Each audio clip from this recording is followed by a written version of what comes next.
As the nearly decade-long development cycle of Final Fantasy XV came to a close, there was a release of not only a short anime series, but also a movie. Now today I'm going to go ahead and review the pretty short 5-episode anime series. I'll just, jumble it all together in one video. Let's get to it.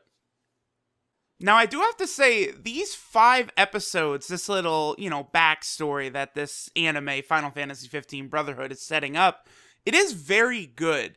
And it does, in a very, very limited amount runtime, each episode is between, 10 to 15 minutes long. So we're only talking probably I think it might go a little over an hour.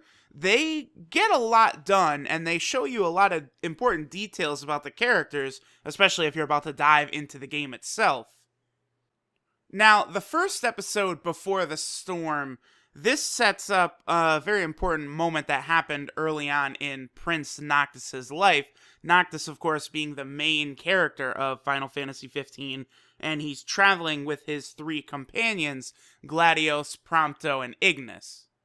Now, what a lot of these episodes is doing is really fleshing out the backstory of all these characters, and the first episode really does kind of focus on Noctis, and how when he was a child, it looks like him and a convoy of, guards and other people of the royals were attacked by a demon, and Noctis was nearly killed before his father saved his life.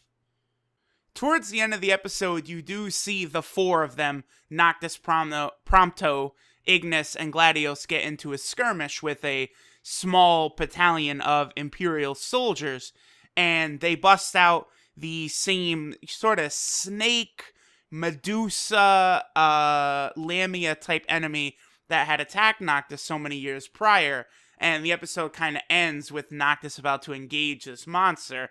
And one thing I was hesitant, when I started playing the game and, as the game, leading up to the game, seeing Noctis' character and whatnot, I was a little concerned about sort of the moody, sort of just, too cool for school type attitude. But I do think this anime series in particular gives a real good insight into the fact that he's not just how should I put this, maybe a Sasuke clone from Naruto. That's not really the deal with good old Noctis here. Now, the second episode, Dogged Runner, this focuses mainly on Prompto, and we see, just exactly what was going on as Prompto was growing up. When he was younger, he used to be, he was quite obese, quite fat, and he was introverted, so he didn't have a lot of friends. He had difficulty talking to people, and one day he finds a wounded puppy, and he kind of nurses it back to health. And he wakes up and the puppy is gone. Turns out in one of these, crazy, anime type moments, the puppy actually belonged to Lunafreya, who is a very important Final Fantasy character. She is the character that eventually is, an arranged marriage to Prince Noctis. She discovers that Prompto was one who had taken care of her puppy, and so she sends him a letter thanking him and hoping that he could become friends with Noctis, who attends the same school as Prompto. So at this point, we see kind of like a montage of Prompto, cutting out fast food, running and really working out, and beginning to slowly be able to interact with other people. You see him running down a street, and then another runner runs by him, and he says, hey, how you doing? And, we see that a couple times, and slowly Prompto is able to actually, engage back and discuss. And I really like this. This did show, exactly why Prompto is so bubbly, in the game, where, we see kind of this journey he takes. And then by the end of the episode, Prompto had slimmed down quite a bit, and, he, at that point, engaged Noctis, and they started to become friends. But you do see it, too, from Noctis' perspective, where he did notice Prompto, trying to, Prompto, for a lot of the episode, he's, trying to approach Noctis almost like it's a girl that he likes or something, and Noctis notices that, and then at the end of the episode, when the skinny Prompto is, talking to Noctis, he realizes who he is. So, throughout these episodes, you do see the real good moments in Noctis himself. Now, the third episode, Sword and Shield, this one follows Gladius, and this is probably my favorite of the 5 episodes. This one shows that Gladius has been training Noctis basically for, I don't know what the exact time frame is, but it has to be over 10 years. And this is a good way of showing exactly why, like, Noctis is such a badass once you get into Final Fantasy 15, because he has been training, he has been building up his skills for years. So when he's doing all this crazy teleportation bullshit, swinging around lances and giant swords and all that, well, he has been busting his ass for years, and that's why he's able to do that. Now, initially, we see a very young Noctis and a younger Gladius, and Gladius works Noctis over, giving him the business. Some of these scenes actually reminded me a lot of Naruto watching Hinata train against, her cousin Neji or whatever, and getting her ass beat, and then continually going back in for fighting. And this is sort of a similar thing with Noctis, where Gladius just suns him over and over and over, and we find out that Gladius doesn't really respect Noctis. He thinks that he's just a spoiled, pampered, and self-centered child. But that changes when Gladius' sister, Iris, she comes to the palace while Gladius, is at work, training the prince, protecting the prince, whatever it is that you want to say, and she wants to meet the prince, and, some of the servants and stuff, they arrange for an audience for her to meet Noctis. But this dumb little bitch, she has to go running around outside and eventually gets lost. And Noctis is actually the one who goes out and finds her. And then when he returns to the palace, everyone is upset. And, Gladius is like, Iris, what the fuck? Damn you. And even the king shows up. And Noctis takes all of the blame. He says, hey, I asked her to come out and play with me. Yada, yada, yada. We did all this. Noctis gets grounded by the king.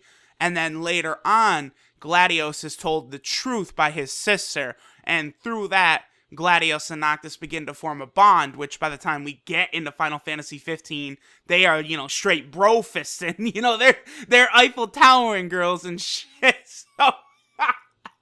so that's why this is probably my favorite episode, because you do see the character development from Gladius and Noctis at the same time. Now, the fourth episode, Bittersweet Memories, this episode focuses a lot on Ignis' backstory and his relationship with Noctis. We don't really get to see so much in the way of, Ignis' family and such, but we do see that Ignis has been, caring for Noctis and helping him, I guess, be like a pillar for Noctis or something for a number of years. Now, in the game, Ignis is a crazy good cook, and he's always, making food for the party that gives them experience and, status buffs and all that shit. And here in this episode, we see this thing where Noctis had this great dessert when he was a child, and he can't quite remember what it was or how it was made. And, we see Ignis constantly trying to make this dessert for him. I'm not sure if this is going to spill over into the game, but I'm sure it probably will. This episode also does show what effect this magic spell that the king is able to do. So the king of Lucius is able to create this big magical wall called the Wall. And over time, this appears to deteriorate the king's health. And we see Noctis sort of grow upset when he sees the effect that maintaining this wall is having over his father, the king. And Ignis is helping Noctis to sort of work through this. And we do see Gladius with some training as well. Now, the one thing that was disappointing about this episode is, unlike Prompto, where we saw his journey to, go from being, obese to being skinny and becoming friends with Noctis, overcoming his, shyness when it comes to people, and then seeing Gladius and, his sister, which he cares for, and eventually him gaining respect for Noctis. Ignis, we don't really see a lot of, any of Ignis's relationships with anyone outside of Noctis. Maybe it's because Ignis is just sort of, what's the word I'm looking for? Not really stern, but just sort of, I want to say emotionless. He just kind of has that sort of disposition, but they didn't really give you much in the way of what's going on with him. This episode kind of gives us a lot more on Noctis himself rather than Ignis.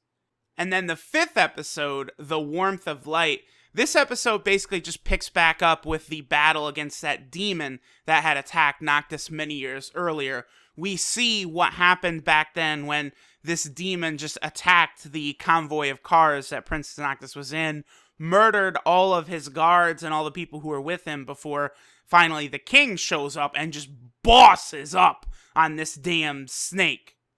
And then most of the episode at this point is Noctis battling the demon along with Prompto, Ignis, and Gladius. And finally they're able to take it down after Noctis uses the same attack his father does, where he's got the swords just shooting all over. It is pretty badass. Now, the thing that is impressive is, like, especially comparing the animation of this. Now, it's not fair because this is just a limited series run, 5 quick episodes. But, like, compare the animation in these episodes to something like Dragon Ball Super, and it's not even close. Like, the visuals throughout this entire 5-episode run is just beautiful. The actual animation itself, how the characters are moving around, is great. Like, the fighting is fantastic when they're slicing up the Imperial soldiers or fighting the demon itself. Like, it just looks really, really good. I also really like the voice acting for all of the characters, so much so that definitely moving forward in Final Fantasy 15, I'm definitely going to have the language on the original, language it was made in, Japanese, because these voice actors really captured the spirit of the characters, I thought. And overall, I thought it was very, very good, just as a companion piece for the game, because it really did set up a lot of, giving you a little more info about the backstory between these characters, considering the whole game is, you following these 4 characters around, and having, like, real knowledge and info on some of the things that they've gone through together, or just a little closer look in actually who they are as characters, especially Noctis. This does show you that, Noctis's attitude is just like a front, and he's kind of more caring than his attitude sort of implies, as he's constantly sleeping, and, he's got the kind of like the moody just attitude, but that's not really him. Overall, though, I'd say definitely check it out for, just over an hour runtime, I believe. These 5 episodes, Brotherhood Final Fantasy 15, double fucking thumbs up. Very good. Much appreciated. Awesome. Awesome. Final awesome. Final Kamehameha awesome. It was good.